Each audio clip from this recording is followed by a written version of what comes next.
What up, everyone? Welcome to PFC episode 210, the Podcast FC show. We're talking Premier League fantasy soccer talk from Matchday 15. Going to give you an idea of who to pick up, who to stay away from, who to take a risk on, and who to keep on your squad for each position. We're talking goalkeepers, defenders, midfielders, and forwards. But before we get into that, we're going to review last week's action. I'm going to go right into talking about the league's top points getter for match day 14. We're talking about Dirty Dave FC. David Maroney in ninth place, getting himself a fat 74 points this week. Well done, David. You're a beast, kid. Beast. Well done. Cool, man. How are you doing, Bus? On this match day 15, match day 15 preview, essentially. You know what? This is the first time since doing the show live I've been able to really talk about, actually say my team name in the top five, which is nice. Let's go after the top five here. Let's do it. We got Alta Reality, Satchel Tulabara, 51 game week points. He has a total of 796 points. He's leading our league at the moment. Right behind him, we got Ali FC, Mohammed Helmi, 61 points. I feel like he's been up here for a while, so he's sticking strong. Third place, we got Violence. Wayne Spiteri, Team Violence. Man, that team name always gets me. He gets 45 points game week. He has 778 points overall. 1 point behind him, we got ABCDEFC, Sean Maroney. Talk about being up in the top five for a while. This guy's been sticking strong real long there. Then finally, fifth place, entering the top five. There he is. First time since video, bingo, bango. Yours truly, with 65 points on the game week and 773 points total. Man, if only I put Ward in, or if I can just get these captain picks right. I mean, I would have been in at least second place. But hey, you know what? It's a long season. I know everyone is second guessing themselves, but winter season is coming, so a lot of these positions might be changing. Way to make me feel like crap about myself. You're talking, I'm in top five. Man, if I got my captains right, I'd maybe be second. I'm over here dragging Dick at the bottom of this league, basically second half of the table, can't break into first. Let me get into the PFC show host. Obviously, like Huss just said, he's in fifth place, 65 points on the game week, 773 overall. We got Al with 29 points, 29th place, 42 points on the game week, 700 overall. Man, we got myself still at the second half of the table, 59th place, 45 points on the game week, 646 overall. And my brother, Tom, who's just below me in 60th place, same exact match week points, same exact overall points. He's sitting with 45 and 646. I guess we're twinning it right now at the bottom of the table. I didn't know he was that close to you. Dude, he's on my heels. I've been talking smack all year. He's on my heels. He's about to nip me real quick, but you know what? I'm hoping this episode gives me some clarity on who to pick up, who to stay away from, who to take a risk on, and I can sort of blow the gap between me and him. Oh, man. You guys are even. Oh, you can't let him get in front of you, dude. You can't do that. I'll never hear the end of it, dude. I'll never hear the end of it. I give him so much crap for being below me. I got to keep him down there. Unbelievable. Let's get into last week's results, Huss. Buy, keep, sell, risk points results for match day 14. How'd we do? This is the worst selling week that we've ever had. It was atrocious because everyone that we picked for the most part hit. For the buys, we got, I don't even want to say this. Go ahead. We got 8 points. Damn. Keeps, we got 11. Sells, we got 21. Woo. I know. Risk, we got 12. Now, let me explain ourselves real quick.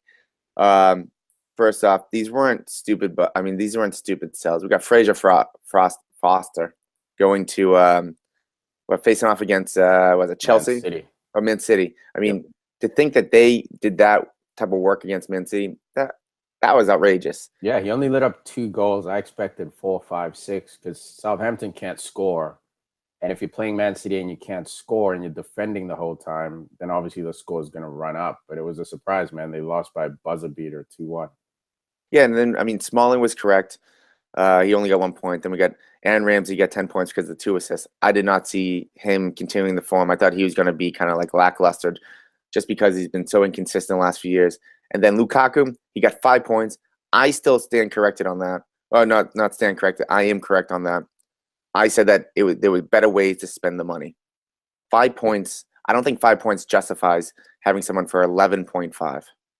Yeah, no, I agree. He's going through a bit of a drought right now. Obviously, he got himself an assist. That's how he got to that 5. Next matchups for him are pretty nightmarish. He's got Arsenal away and then Man City after that. So next 2 weeks for Lukaku are going to be rough, or he's going to, silence all the haters and get himself some points. We shall see. Let's get into favorable and unfavorable matchups from match day 15 coming up. All right, first we got Chelsea versus Newcastle. I mean, from the way Chelsea's playing, I feel as if they're going to just snap out of it and just really kill Newcastle. And I guess they just got the 4-0 victory, then they get a 1-0 victory or so. But I see Chelsea hammering Newcastle. They got Brighton versus Liverpool, Arsenal versus United. I know that's a strange one to pick because Arsenal versus United can end in a 0-0, 1-1 type of game, but I don't know. I feel like United's going to come at Arsenal a little bit more. Oh, sorry. I think Arsenal's going to come at United a little bit more. So I think there will be goals scored. Cool. Yeah, Bournemouth versus Southampton, City versus West Ham. Obviously, because City is, City, and then West Ham, is West Ham. Yeah. and that one. And there's no Joey Hart. Yeah, that one could be like 6-7, dude. The way West Ham is just playing with no backbone, no drive, no determination, dude. It's surprising considering that David Moyes' team. Maybe it's going to take a little while for him to get his message across to these guys, but there's been no bright spark since he came in. Yeah, and you know what? I agree with you with the goal total because I was actually going between 6 and 7 in my notes because I'll get into one of the players later on. But I said basically I would not be surprised if City win by 7. Yeah. All right, unfavorable matchups. We got Everton versus Huddersfield, Leicester versus Burnley, Stoke versus Swansea, Watford versus Spurs, West Brom versus Palace. That last one could be a favorable matchup because neither one is particularly defending well, and both teams can score against crappy defenses, but at the same time, both teams are so up in the air. We don't know what West Brom is yet, and we don't know where Palace is with Zaha. Yeah, Palace is a tricky one, man. The only guys who seem to get points from that team is Zaha or maybe Townsend once in a while, but yeah, Palace killing me this year, dude. I have Zaha. I think it might be time to pull the trigger on him. I just picked Zaha up, I think, last week? And just because of the fact that Crystal Palace have West Brom away, Bournemouth home, Watford home, Leicester away, Swansea away. Those are games that Zaha can get some points in. Absolutely. I agree. And his price point is pretty attractive, which is why I had him. Yeah, same. All right, the big thing this week, I'm not even going to mention West Ham when it comes down to selling a player. Obviously, they are the easiest team to sell. They have City away, Chelsea home, Arsenal home. If you have a West Ham player in your squad and he's playing, you're either a genius if they do well, or you're just an idiot because there's no reason to play West Ham players against City, and then next week Chelsea, and then after that Arsenal. I mean, 3 matchups. I mean, sell. You should not have a single sniff of anybody from West Ham on your team. I love that shot. And even if someone on West Ham does pop, guys, it's playing the odds. I mean, yes, like Huss is saying, you could get lucky with this quote unquote genius move, but there's really no reason to spend any money on West Ham players right now. Plus, they're not performing against crappy teams either. So Yeah, he just they gave old man Wayne Rooney a hat trick. yeah, he should have had. Oh my goodness, yeah. Let's not talk. Yeah, we'll get into Rooney. Cool. Let's get into this week's buy, keep, sells. Like we said earlier, we're gonna go through each position: who to buy, who to keep, who to sell, and who to take a risk on. We're gonna kick it off with our goalies, move on to defenders, midfielders, forwards, and then end up telling you who to captain this week. So let's open it up. Which goalkeeper are we buying for match day 15? I mean, this keeper easy. Courtois.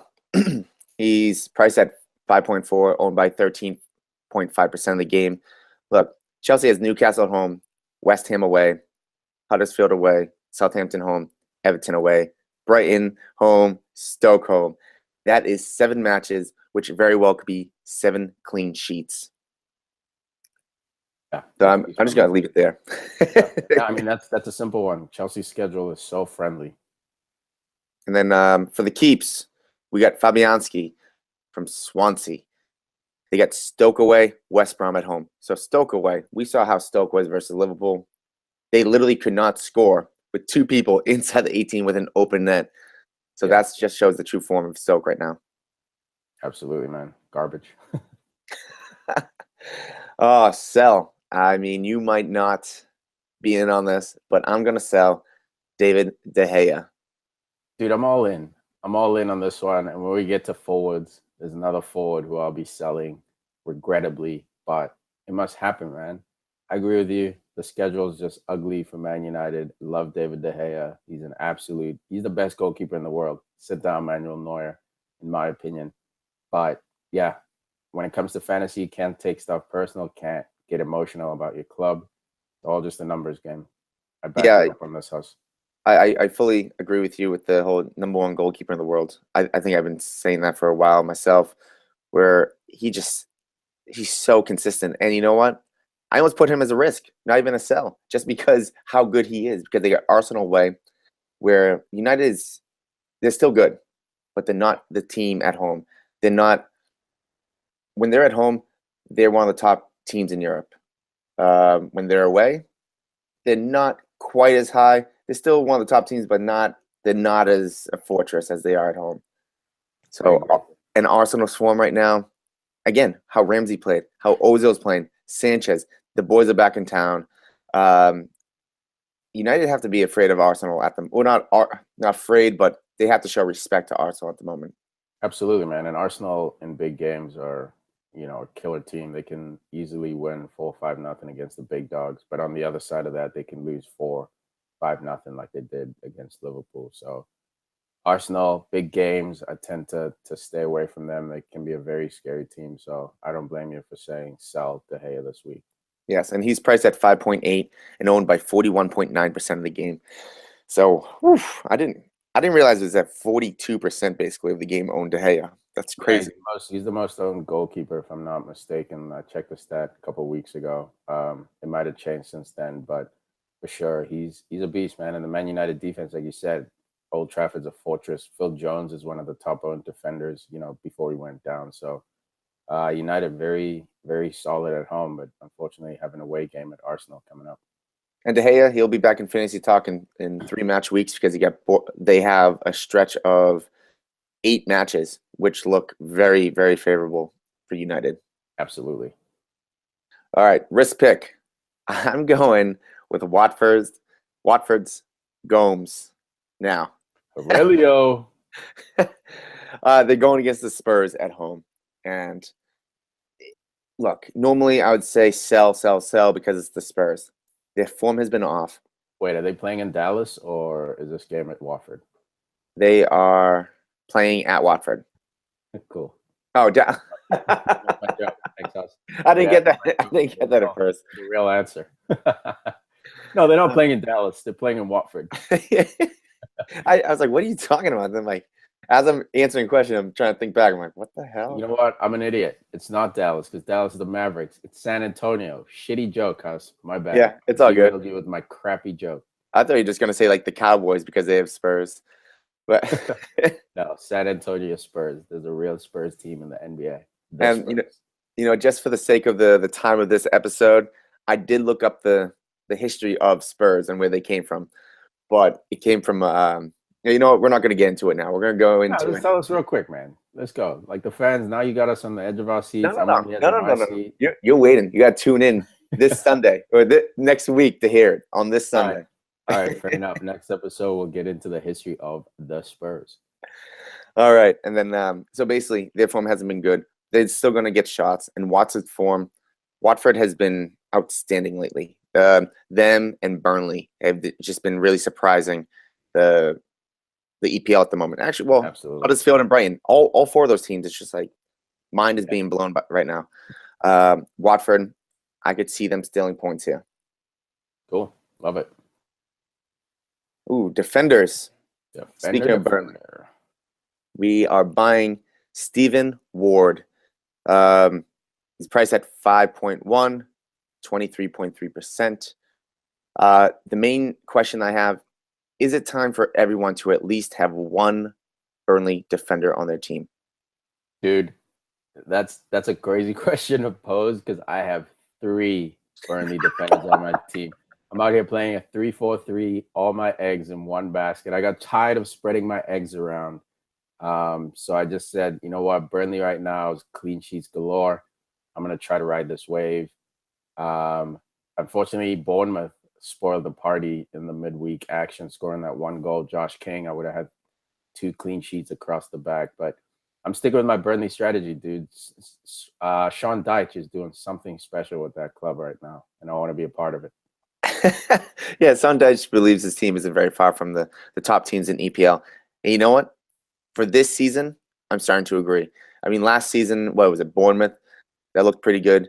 So these teams come and go. Usually they'll lose a player. Maybe the form of the consistency of the players that they have won't be top class, so they'll maybe drop. But right now, Burnley is outstanding. Burnley is facing Leicester away, Watford home, Stoke home, Brighton away. I mean, these games, look, Leicester away, that's going to be a tough matchup, especially with the way that they're playing at the moment. Yep. That's Leicester that I'm talking about. But you know that Leicester's going to shoot the ball. You know that they're going to come at them. They're at home, so they're just going to keep driving at Burnley. So there will be a lot of block shots, as Tom would say. Yeah. But because they lead the league in block shots. But you can't doubt Burnley this year. No. Look, I think at some point they're going to obviously struggle for form. But for right now, they're on a fast track. So might as well try to get some points before the form shifts. Yeah. And if you don't like Ward at 5.1, you got Ben Mee at 4.7 as well. And you got Lowton back there as well. I know he took a knock midweek. He didn't play, but it sounds like he's going to be available as well.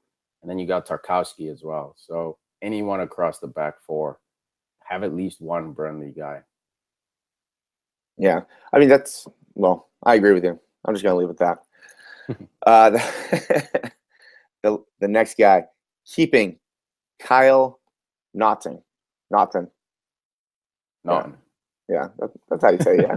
Yeah, I'm just going to say Naughton. I'm going to say Naughton and just move on. No, that was a bad joke. But his price is at 4.6. He's owned by 5.4% of the game. Look, where we got facing Stoke and then West Brom. Swansea, I just don't believe in them. To the point where I would say that they're going to get clean sheets. But it's Stoke. It's West Brom. You don't know about them. I trust Swansea more than Stoke and West Brom, even though I don't trust Swansea. Yeah, you never know with those games because both teams have, they have respect for each other, but they have no fear for each other. They see these type of games as games where they can steal 3 points. I think both teams will be going for it. Sometimes it's easier to predict the matchup or predict a performance from a team when they're playing a strong opponent because you assume, the weaker opponent will play up.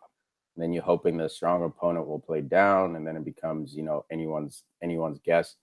But when 2 teams of, relative equal powers meet, oftentimes it's so hard to predict because you don't know what kind of Swansea team is going to show up that game. So I'm with you. This is a tricky one, but oftentimes if you get it right, there are a lot of points to be had. And look, they're going to Stoke, so I could see this being a 0-0, 1-1 type of game. So that's why you keep. You don't know. It very well could be a risk type of pick. Um, I just, I just have so I've I do not trust Stoke that much. Where I will go to Swansea and say, you know what, you suck, Yeah. but you're better-ish.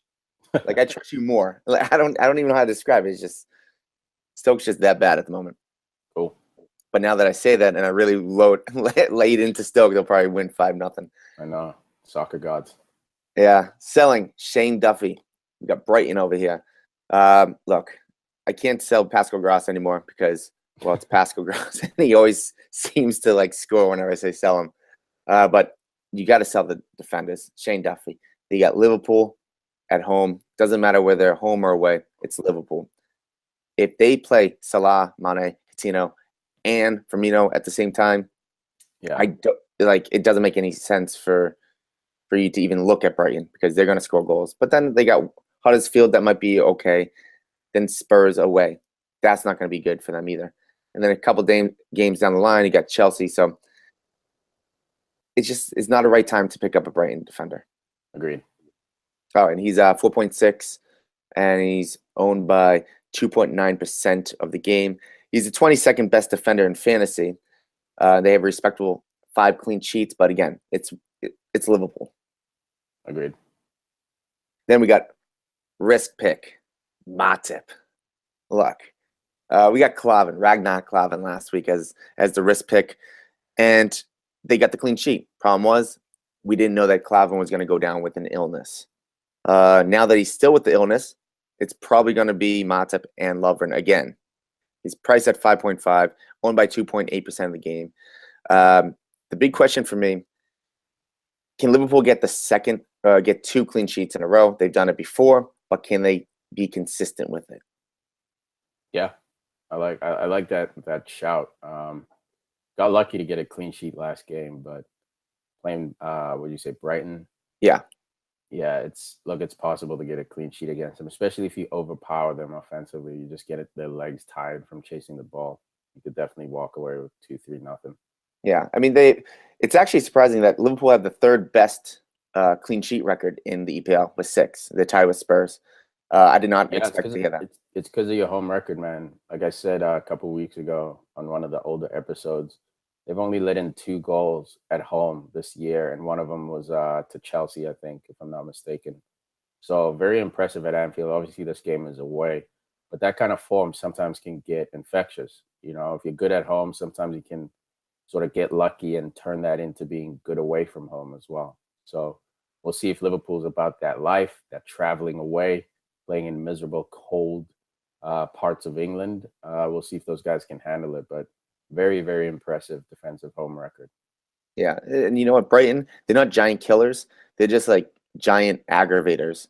Then they may not win the game, but they're going to aggravate the hell out of you because they perform pretty nicely against the top teams. Yeah, man, they're not scared. They're not, for a team newly promoted. They're not scared at all, and they're playing attractive football, and they're trying to do the right thing. You know, not booting the ball, not being desperate.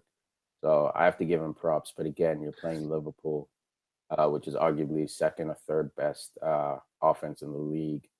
Going to be a bit of a nightmare for these Brighton kids. Yes. All right, moving on to midfielders. I know you guys give me shit about this guy all the time. Raheem Sterling. Look, he's finally, Bus. Giving this man his freaking dues. Bye. I say this all the time, and every time I say that, you guys are like, "Oh, finally give him credit." I give him credit all the time. I know. It's just I know it's your sore spot, so I like to poke at it once.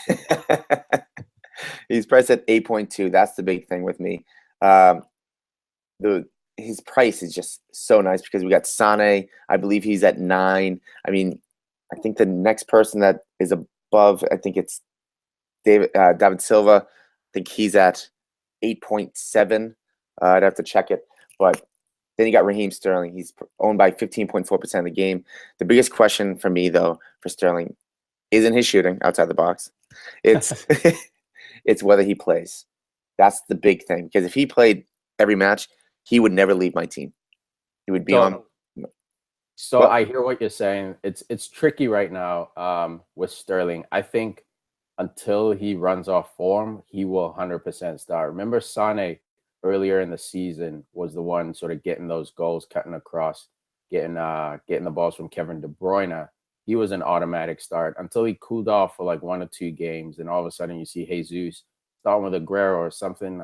Pep said he wouldn't do until Mendy gets back. He did it last match day. So Sterling has scored 3 buzzer beaters or game winners in a row. So he's absolutely in form right now. I don't see Pep benching him at all. But if he does have 1 or 2 games where he's not too productive, meaning there's no assists, no goals, then I think he will slide back into the rotation system that Pep seems to love. well, So the last right now, I agree with you. Right now, buy him. He's hot right now. And look, the risk is he might cool off. One of those things where you buy him late in the wave and you miss the wave, like Lukaku. If you could bought Lukaku on like match day 5 or 6, you kind of missed the wave with that guy. So there is a risk to buying him, but he scored three goals in a row, 3 games in a row. So I if you don't buy him now, when will you buy him? Yeah, I mean, again, it comes down to his price as well. But I do agree. His the last 4 matches, he's played 77 minutes or more. So Pep is obviously believing in this guy. Sane also has an illness, so that'll help him play the game. And there's going to be no Joey Hart. The one question about his playing, though, it's short weeks. So do you want to play a winger 3 matches in 7 days? Yeah, that's a good shot. But he's a young player. He'll be fine, especially with that type of team. Score a couple goals or even, you know what? When it comes down to Sterling at the moment, doesn't even matter if he starts. If he comes in 75th minute, he seems to score anyways. That's true, man. And he's in Salah mode right now. He's scoring from midfield, scoring from the winger position. Jump on this guy's bandwagon before it's too late. Yeah, you know what? I'm going to actually just find out where he is. He's third. He's tied for third with with Aguero with 9 goals on the season. So, I mean, you have to believe in this type of winger at the moment. That's unbelievable, man. When you look at Raheem Sterling tied with Sergio Aguero for goals, like Pep is a genius, man. I could have never predicted this. Obviously, I knew players improve under him. They tend to play up, kind of like they did for Fergie and a few other managers. But I did not see Sterling. He's got a career high, I think, 13 goals in all competitions, 13 or 14. You'll have to bro science me on that. But either way, he's having a career year, and it's what, his 2nd year under Pep. It's crazy, dude. Yeah, and I like the storyline of this game because if West Ham, Adrian, who's been aggravated for the fact that he has not been playing, if he plays well, do you sit Joey Hart? And if you sit Joey Hart and Adrian starts doing well, is Joey Hart's like career done in EPL? Look, I think, man, based on his performances the last 2 years, I think his career in a top 3 club is done. He might be able to find himself a top 6 club. But like I said on the last episode, he's not pulling out any special saves. I totally back him in that. His team is garbage. His defense is not helping him. But again, I go back to my point. Pickford played for Sunderland, and his team was garbage, but he still pulled out special saves. Yes, he let in a ton of goals. They got relegated. But every game, there was some kind of special save he was pulling out of his butt. You don't see that from Joey Hart, man. I think his World Cup starting job is in question. I think Southgate is watching this, and Hart's just, unfortunately for him, not showing any fight. To Reno last year, he didn't do too well. So I think his career, yeah, man, it's on the slide right now, and he's got to pull out some crazy De Gea-esque saves to get him back on track. Okay, so moving on to keepers. We got Richarlison, Watford. And I'm keeping him. I really am. He's priced at 6.6, owned by 20.2%. 20.2% of the game. Look, he takes 3 games off after scoring in a goal or 2. There's actually, I'll look him up at the moment, but it's funny the way he is. Where's Watford actually? So when you look at his stats, whenever he scores in 1, maybe 2 games, it's 3 games off. So he didn't score in the first game, but he got assist. In the second game, he scored. took 3 games off. Scored in 2 games, took 3 games off. Scored in 2 games, we're on the second game. So I don't exactly expect him to score in this game, but in between those 3 games, he seems to get assists. So I expect him to get assists, some sort of assist versus the Spurs. And then you go against Burnley, Palace, Huddersfield, Brighton, Leicester, Swansea. So there's no reason to sell this guy. He's priced nicely. And after this game with the Spurs, you are looking at clear pastures besides Burnley. Love it. Selling Matt Ritchie, Newcastle. Let's get into that guy real quick. I'll find Newcastle right here. Going to go down to Ritchie. Look, the thing is, I'm actually surprised that he's 3rd in assists with 6. Did not expect that. And then he's 18th when it comes down to the best fantasy points or total points for midfielders. But he scored more than 2 points 5 times. That's not very impressive. I expected less than that. But then again, he just came off of a game with 2 assists. He's a guy that can surprise you. Excuse me. But he's only scored over 2 points once in the last 5 matches and only twice in the last 9. So with Huddersfield and I was going to bring up how Huddersfield and Brighton, they're the teams that are surprising me right now because we always thought they were going to drop off, but they're not. They're staying around. Newcastle seems to be the team, the promoted team that did well and is starting to drop off. Yep. So I'm staying away from all Newcastle players at the moment. Cool. And then risking Mahrez, Leicester. Oh, I like that. In our group text, Tom said it best. I think he called it too. He said, I wouldn't be surprised if Vardy and Mahrez had a game and they both scored. Leicester, they were absolutely, that place was bumping versus the Spurs. They were ready to take down a champion, or not a champion. They were ready to take down a title contender, and they took him down, dude, handedly. I don't know, dude. Leicester, if Leicester played City that night, the game would have been different. But the way that they were just bumping, it was an atmosphere where you just want to experience once.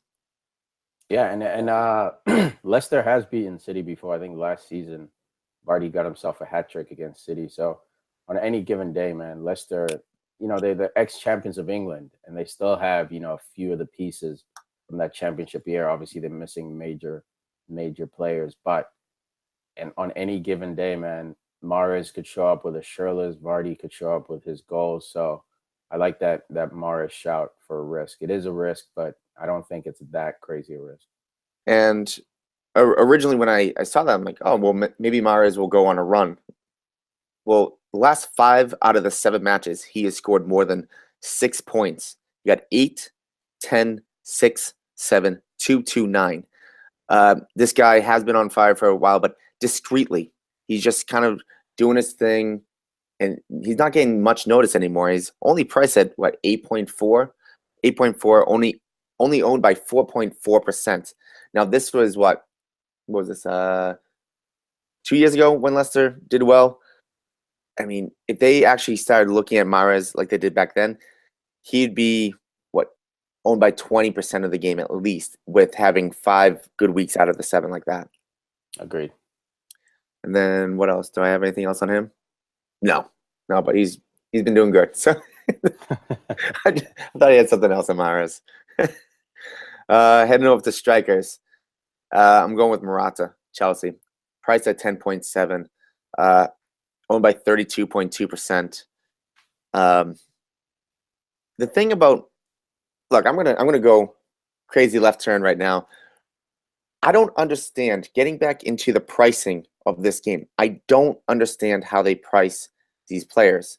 Because right now, Morata, let's go to Morata. He was at 10 at the beginning of the season, but now he's at 10.7. So he's gone up 0.7. Then if you go down to... Are you sure he was 10 and not 10.5? Nope. I'm looking at it right here. He was priced at 10. Wow. And then if you go to Gabby Jesus, he started at 10.5, and now he's at 10.4. So Morata's gone up 0.7. Jesus has gone down 0.1, but Jesus is only trailing Morata by 4 fantasy points. So I don't understand how someone can make a huge jump and Jesus can go down by only being 4 points less. Yeah, there might be a bit of an overcorrection from the Premier League algorithm team. Obviously, Morata came in a very reputable player, and those few goals when he came in as a sub was scoring goals for fun. I think they overreacted in thinking that he was severely undervalued and kicked his price up. There's no reason why he should be up 0.7. I'd love to see how much Salah's price has gone up, because that's a guy whose price should have gone up 0.7. Well, I mean, sorry to cut you off, but I was looking at Vardy right here. He has 67 points on the game week. He's 8 points less than Morata. He was at 8.5. Now he's at 8.5. Yeah. Like, I don't understand. Yeah, I think they were just looking at Morata's reputation and said, oh, he's severely underpriced. Let's kick his price up. But yeah, I agree with you. There's no reason to add 0.7 to him and take away 0.1 from Jesus and keep Vardy at the same level. It doesn't make sense. And to answer your question, Salah went up 0.8. Okay, so that's fair. You see, something like that I back, because this guy can't stop scoring. Yeah, Sterling, I expect him to go up a little bit, only because he doesn't, start, but he should go up, I think, at least like 0.3, 0.4, 0.5 even. Sterling he started at 8. He is now at 8.2. Dude, jump on that Sterling bus. Get it? Bus. Bus. Yeah, I can. Then, you know what? When it comes down to it, I mean, I think it might actually be because of how many people buy into these players. Because I'm looking at the pricing. Yeah. I'm looking at how many times what the number is for teams selected. I think the pricing might be because of almost like stock prices in real world. If the more people buy the stock, the price will go up. Yeah, that's a good shout, Bus. That's probably it too. Everyone jumping on the Morata underpriced bandwagon. Overcorrection, in my opinion. Yeah. So, anyways, getting back into the game, Morata. We got, who does Chelsea have? We already went through it. Oh, Newcastle at home, West Ham away, Huddersfield away, Southampton home, Everton, Brighton, Stoke. It just keeps going on. And the thing is, he hasn't scored in the last 3 matches. He's only had 2 goals in the last 3, 4, 5, 6, 7, 8. Yes. So he's 2 goals and 2 assists in the last 8 matches. This guy's going to snap out of it. 7 matches because he didn't play against Crystal Palace. But this guy, he looks dangerous every time he plays. Absolutely. Keeping. I know I brought this guy up last week. I'm sticking with Firmino. Roberto Firmino. Priced at 8.4, owned by 17.1%. He hasn't scored in 5, but he's always a threat. I mean, if he really wanted to, he may have been able to steal Mane's goal this midweek, but maybe he was offsides. I don't know. But the thing is, he's always around the net. He's always willing to pass the ball up, or so he can get assists or goals. Yep. Selling. I'm selling Wayne Rooney. Look, he's what is it? Priced at 7.2, owned by 9%. I'm gonna figure this out right now. He is the 1, 2, 3, 4, 5, 6, 7, 8, 9. He's a 10th owned striker, 10th most owned striker in the league for fantasy. Look, don't get excited about the 3 goals. I mean, he does this. This is like we said in the midweek show. This is the type of game that he does score. He has 3 goals here. He has 2 goals against Brighton, Arsenal way back in week 8 and 9. Then week 1 and week 2 against Stoke and City. And he takes off 4 or 5 matches in a row. So look, maybe look at him in December when those 4 or 5 weeks are up. But I don't see him scoring many more goals. Then he's 8th in goals with 7. But again, they come so drastic. They have the 4 or 5 games in between. Then 5 of the 12 games scored. Oh, he has 4 1s. He has 4 1-pointers too. So it's either you get like the 1 or you get where you get like 8 or 9. That's too drastic of a price to take a risk on him. And also, we still don't know whether he's going to start or not because Nias is going to be coming back from that suspension. Yeah, it's tempting to jump on that bandwagon. I'm not going to do it, but yeah, it's super tempting, dude. And a little quick note, just for another sell, Lacazette, he has a groin injury. So if you have him, sell him. He'll be out till at least December 10th. But again, it's groin injury, so those things can linger. Is that a fact or is that a bus? PremierLeague.com. Cool, perfect. And then for the risk, we got Chris Wood. I know Tom would love this dude when we could hear him. He was talking about him. He priced at 6.4. I love that technical difficulty jab you just took. That's great. He gets priced at 6.4, owned by 1.7% of the game. Only 4 goals in 10 matches, but that's not too bad for a player on a lower team, shall we say, mid-table team. 3 of the matches were under 33 minutes. One of those goals were, though, in the 33 minutes. This guy, he just seems to always be lingering in the 18-yard box around the 6. So I expect this guy, if he catches form, I could see him getting 4 or 5 good weeks right in a row. Yeah, he's always involved, man. Chris Wood's always involved, always in the mix. Doesn't always get goals, but all you can ask for a guy at that price point is just get in the mix, dude. Get involved. Create opportunities for yourself. Burnley's he's a tall player, so he's a bit of a target at times as well. So he gets goals that way. So yeah, man, he's not a bad risk to take, especially at his price point. Well, you're also looking at Leicester away, Watford home, Stoke home, Brighton away. If you just look at right away, Leicester, Watford, Stoke, first thing that comes to my mind is physicality and strength. We got Morgan back there. You got Watford and Stoke. They both have physical athletes on the team. Yeah. So when it comes down to Chris Wood, I think he's strong enough to push away from those defenders, but also has the speed to get away from them and stay away from them. Yeah, definitely, man. I like that shout. And that wraps it up for all the plays this week. Yeah, that's great, man. Thanks, Bus, as always. Let's wrap it up with captains. Who you got this week? Man, it's so hard to go against Salah, but you know what? I'm going to stay true to form and try to pick somebody off the list. Raheem Sterling. I like that shout. I'm going to go, look, if he starts, I think he's overdue. But again, this Man City rotation just keeps hurting my feelings. They're playing, like we said earlier in the show, they're playing West Ham, which is just leaky as hell. No Joe Hart, new goalkeeper coming in. I'm going to say Gabi Jesus. Keep your eye on the news. Make sure he starts. He came off last match day, was subbed off. So I'm thinking that's rest for the next game. I think Aguero finished the entire 90. So he might be getting a rest next game. So if he plays, Gabi Jesus, he's well overdue some goals. Cool. I agree. Cool, man.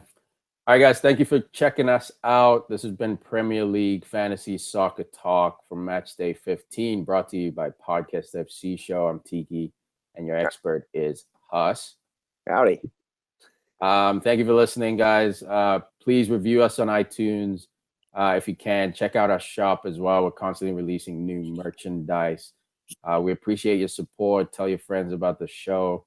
There aren't that many fantasy soccer shows out there for you guys, so we're hoping to fill that void.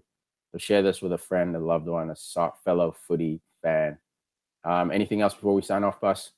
And remember, we have another download from midweek shows out there too. Download that.